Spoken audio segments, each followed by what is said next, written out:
Hi, hello കൂട്ടുകാരെ, എവർക്കും നമ്മുടെ പുതിയ വീഡിയോയിലേക്ക് ഹാർദമായ സ്വാഗതം. ഞാൻ സുരേഷ് മുരുകാലയം. കൂട്ടുകാരെ, ഇന്ന് നമ്മൾ ഉണ്ടാക്കുന്നത് ഒരു കപ്പപ്പുഴുക്കാണ്. പ്രത്യേകം ഒരു രീതിയിലാണ് നമ്മൾ ഈ കപ്പപ്പുഴുക്ക് ഉണ്ടാക്കുന്നത്. നിങ്ങൾ വീഡിയോ സ്കിപ്പ് ചെയ്യാതെ കാണുക. നമ്മുടെ വീഡിയോ ആദ്യമായിട്ട് കാണുന്ന കൂട്ടുകാരുണ്ടെങ്കിൽ ഒന്ന് സബ്സ്ക്രൈബ് ചെയ്യുക.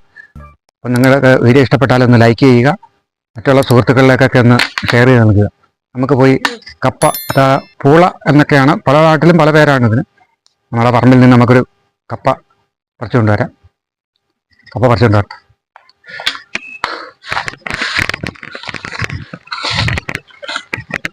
കൂട്ടുകാരെ, നമുക്കൊരു ചെറിയ കപ്പ നമ്മൾ പറിച്ചു കൊണ്ടുവന്നിട്ടുണ്ട്.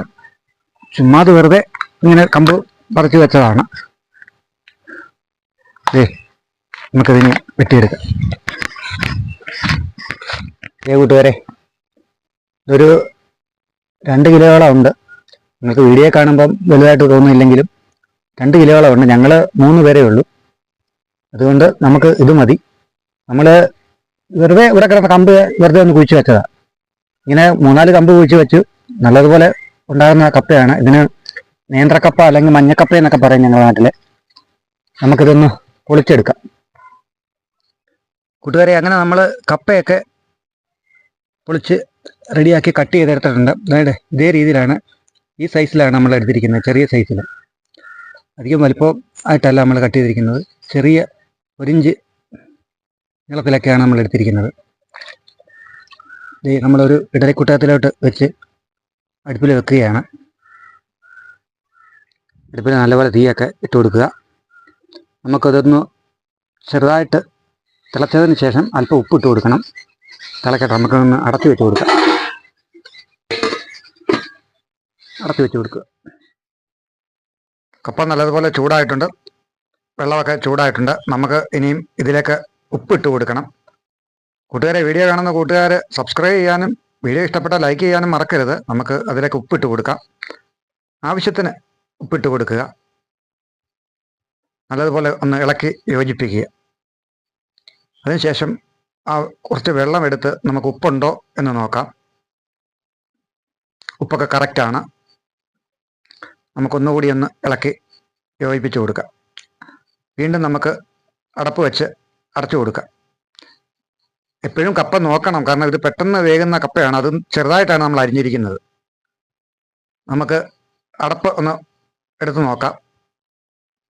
കപ്പ വെന്തിട്ടുണ്ട്, നല്ലതുപോലെ തിളച്ചിട്ടുണ്ട്. നമുക്ക് ഒരു കപ്പ കഷ്ണം എടുത്ത് നമുക്കൊന്ന് നോക്കാം. തവിയിൽ ഒരു ഉള്ളിയുടെ തോലിരിക്കുന്നു. ഉള്ളിത്തോലാണ് കൂട്ടുകാരെ തവിയിലിരിക്കുന്നത്. നല്ലതുപോലെ വെന്തിട്ടുണ്ട്. അത് ചാടി താഴെ പോയി. നല്ലതുപോലെ നമ്മുടെ കപ്പ വെന്തിട്ടുണ്ട്. ഇനി നമുക്ക് അത് മറ്റൊരു പാത്രത്തിലേക്ക് മാറ്റി വെക്കാം. നമ്മൾ ഇതുപോലെ ഒരു തവി എടുത്തിട്ടുണ്ട്. ഇത് ഞങ്ങളുടെ നാട്ടിൽ കണ്ണോപ്പ എന്ന് പറയും. ഇതില്ലെങ്കിൽ ഒന്നിച്ച് ഇഡലിക്കുട്ടത്തിൽ ചേരുന്ന പാത്രം വെച്ച് വാർത്തെടുത്താലും മതി. നമ്മളിപ്പം ഈ തവി ഉള്ളത് കൊണ്ട് നമ്മൾ മറ്റൊരു പാത്രത്തിലേക്ക് ഇത് ആ തവി ഉപയോഗിച്ച് മാറ്റുകയാണ്.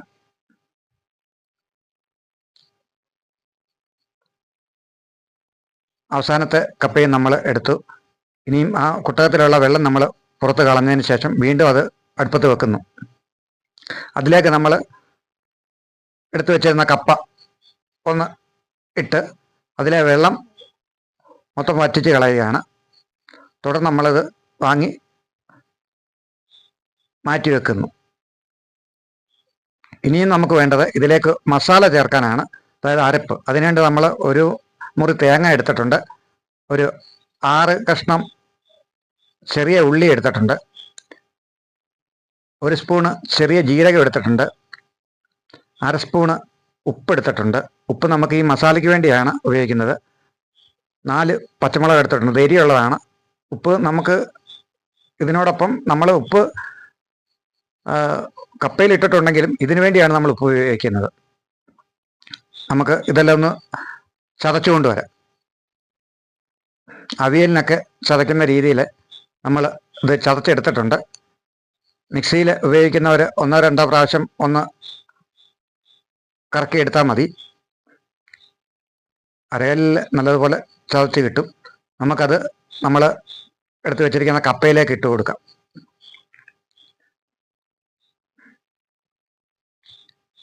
നമ്മൾ ആ അരപ്പ്, അതായത് മസാലയെല്ലാം കപ്പയിലേക്ക് ഇട്ട് കൊടുത്തിട്ടുണ്ട്. ഇനി അതിലേക്ക് നമുക്ക് അല്പം കറിവേപ്പില, നല്ലതുപോലെ ഒരു പച്ചക്കറിവേപ്പില ഇട്ട് കൊടുക്കുക. കൈ വെച്ചൊന്ന് ഇളക്കി കൊടുക്കുക. നല്ല ചൂടുണ്ട്, അതുകൊണ്ട് കൈ വെച്ച് പറ്റുകയില്ല. നമുക്ക് ഇതുപോലെ ഒന്ന് ചെയ്തു കൊടുക്കാം. രണ്ട് കൈയും കൊണ്ട് നമുക്ക് നല്ലതുപോലെ ഈ കാണുന്ന പോലെ ഒന്ന് ഇളക്കി കൊടുക്കുക. എല്ലായിടവും യോജിക്കത്തക്ക രീതിയിൽ എല്ലായിടവും യോജിച്ചിട്ടുണ്ട്. ഈ കപ്പ കഴിക്കുന്നതിന് നമുക്ക് മറ്റ് കറികളുടെ ഒന്നും ആവശ്യമില്ല. ഇതിനുള്ളിൽ തന്നെ മസാല, അതായത് മുളകും മറ്റുള്ള മസാലയും ചേർന്നത് കൊണ്ട് നല്ല ടേസ്റ്റാണ്.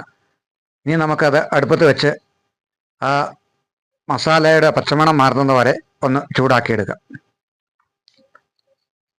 മസാല ഒന്ന് വെന്ത് കിട്ടാൻ വേണ്ടി ഒന്ന് ചൂടാക്കിയെടുക്കുക. കൂട്ടുകാരെ, ലൈക്ക് ചെയ്യാൻ മറക്കരുത്. നമുക്ക് അതൊന്ന് തുറന്നു നോക്കാം. ഒന്നുകൂടി അത് ഒന്ന് ഇളക്കി കൊടുക്കുക. ഇനിയും നമുക്ക് അത് ഒന്നുകൂടി ഒന്ന് ഇളക്കിയതിന് ശേഷം അതിലേക്ക് ഒരു 2 സ്പൂണ് വെളിച്ചെണ്ണ, പച്ചവെളിച്ചെണ്ണ ഒഴിച്ചു കൊടുക്കുക.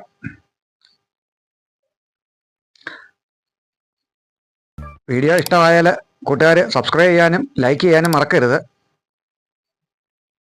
നിങ്ങളുടെ കൂട്ടുകാർക്കൊക്കെ ഈ വീഡിയോ ഒന്ന് ഷെയർ ചെയ്ത് നൽകണം. 2 സ്പൂണ് പച്ചവെളിച്ചെണ്ണ ഒഴിച്ചു കൊടുക്കുക.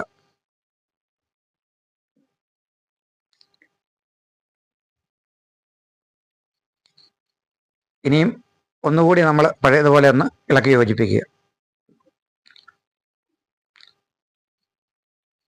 കൂട്ടുകാരെ, നമ്മൾ ഇതിൻ്റെ കൂടെ ഉപയോഗിക്കുന്നത് മത്തിപ്പീരയാണ്. ആ മത്തിപ്പീരയുടെ റെസിപ്പിയുടെ ലിങ്ക് ഞാൻ ഡിസ്ക്രിപ്ഷൻ ബോക്സിലും കമൻറ്റ് ബോക്സിലും കൊടുക്കാം. കയറി കാണുക.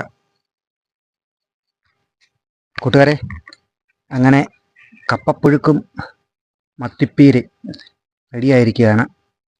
ഈ മത്തിപ്പീരയുടെ വീഡിയോ നമ്മുടെ ചാനലിലുണ്ട്. കാണാത്തവരുണ്ടെങ്കിൽ ഞാൻ ലിങ്ക് കൊടുക്കാം. നിങ്ങൾ കയറി കാണുക. ഒത്തിരി ആൾക്കാർ കണ്ട് സപ്പോർട്ട് ചെയ്ത വീഡിയോ ആണ്. അപ്പോൾ നിങ്ങൾ ഇതുപോലെ കപ്പപ്പുഴുക്ക് ഉണ്ടാക്കി നോക്കുക. വീഡിയോ ഇഷ്ടപ്പെട്ടാൽ ലൈക്ക് ചെയ്യുക. കൂട്ടുകൂടാത്ത കൂട്ടുകാരാണെങ്കിൽ സബ്സ്ക്രൈബ് ചെയ്ത് കൂടെ കൂടുക. നിങ്ങളുടെ കൂട്ടുകാർക്കൊക്കെ ഈ വീഡിയോ ഒന്ന് ഷെയർ ചെയ്ത് നൽകുക. അപ്പോൾ എല്ലാവർക്കും ഒരിക്കൽ കൂടി നന്ദി, നമസ്കാരം.